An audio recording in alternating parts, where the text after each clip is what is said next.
Good morning. Thank you for joining me today on Becca's World. Today, I'm going to be helping my friend Norman Nilsen participate in the VIP challenge started by Chatty Chelby. So let's get started.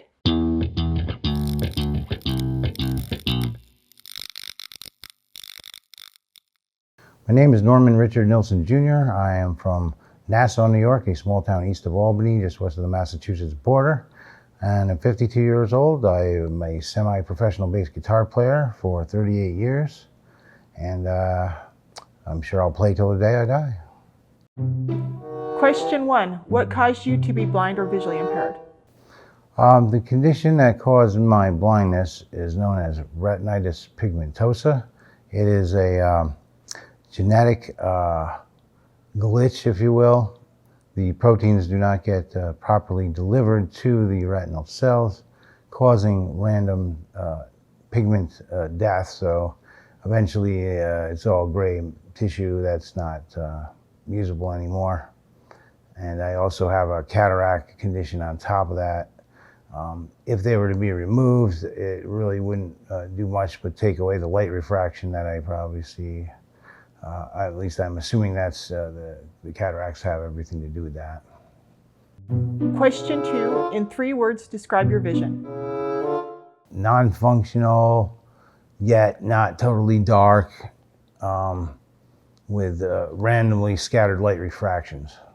My vision is of light refraction. I see trillions of like spots, which I'm guessing are just radiation in the universe, as well as UPC code like strings that are up and down, which I'm assuming is space fabric, the string theory that they call. I've spoke with other people that have lost sight and can transcribe, into vision what they see in their brains.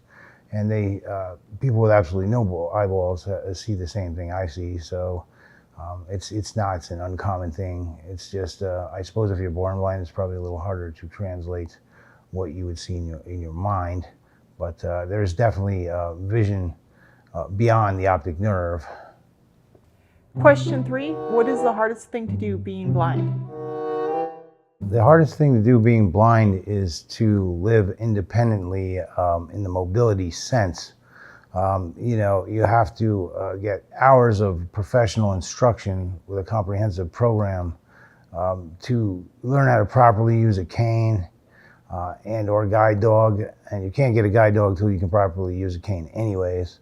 So you have to learn how to, plan routes for yourselves, and through foot, through public transportation, whatever means necessary to get to where you have to go, and being able to work from that vehicle to the entrance of the place, and able to, through sound or having to ask for advice as to which direction to go. You have to take all that responsibility on yourself. That's not up to anybody else to do. Question 4. What is the best part about being blind? I think the best part about being blind is lacking the sight of all the ugliness, the visual ugliness in the world, that's for sure. So I think in an overall sense, people with no functional vision probably have a more positive attitude overall because they're not affected by that negativity. Question 5. What question do you get asked the most because of your vision? The question I think I get asked the most about my vision is, can you see anything at all? And well, the answer is somewhat, yes. I mean, I see light refraction, but so it's not all dark, but there's absolutely no movement or functionality from the three-dimensional world in what I do see. So do I see something? Yes, but do I see anything that anyone else sees?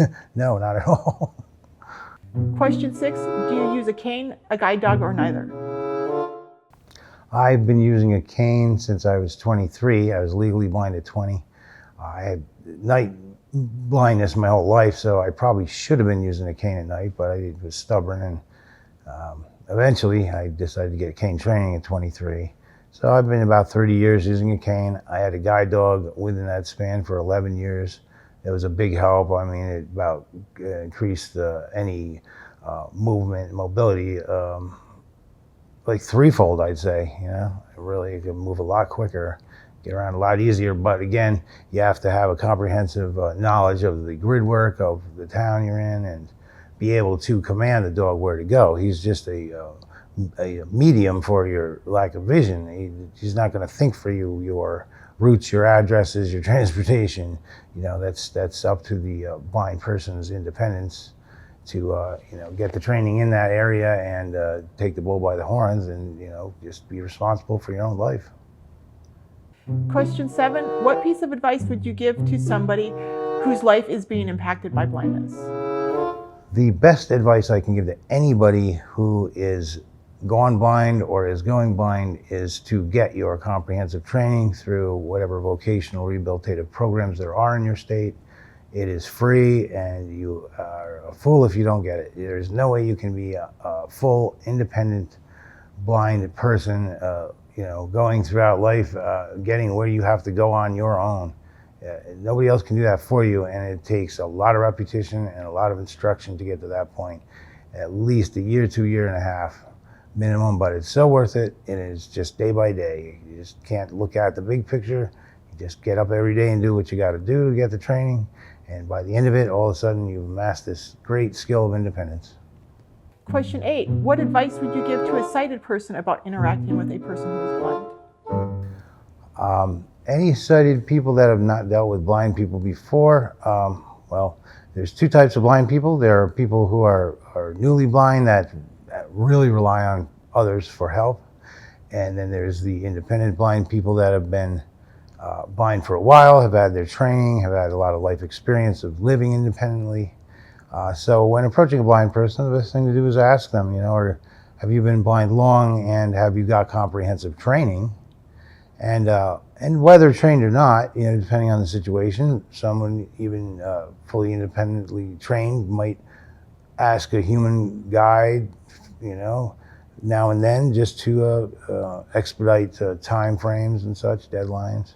So the best thing a sighted person can do is just offer an elbow to a blind person if they're going to guide them anywhere. It's easier to tow a trailer than to push one. I've had waitresses push me into tables and have people's dinners on their laps because they thought they were helping by pushing me and steering me. And they couldn't see past me. So offer a blind person an elbow, tow them along, and that's the best advice I could give you for an unexperienced human guide. Question 9, why did you join YouTube or start a YouTube channel? Well, I'm on YouTube. My friend Becca Stewart is promoting a blind independence awareness through her Facebook show, website show, if you will, and YouTube show. So I'm happy to be a part of this. We met in our comprehensive training program together. We trained for a year and a half, and we've been friends ever since, and I'm happy to be on her team and hopefully, paying my civil duty here to the blind community the best I can. Question 10, what 3 people are you nominating to do the challenge next? I would like to nominate for the VIP challenge 3 people I trained with at my comprehensive day program. In addition to Becca, Monica Nunez, Angela Jones, and Joy Harris. 3 ladies that I enjoyed having everyday coffee with and sharing laughs and jokes and keeping the air from getting too negative and serious around the training center, because it can be very frustrating, especially in the beginning.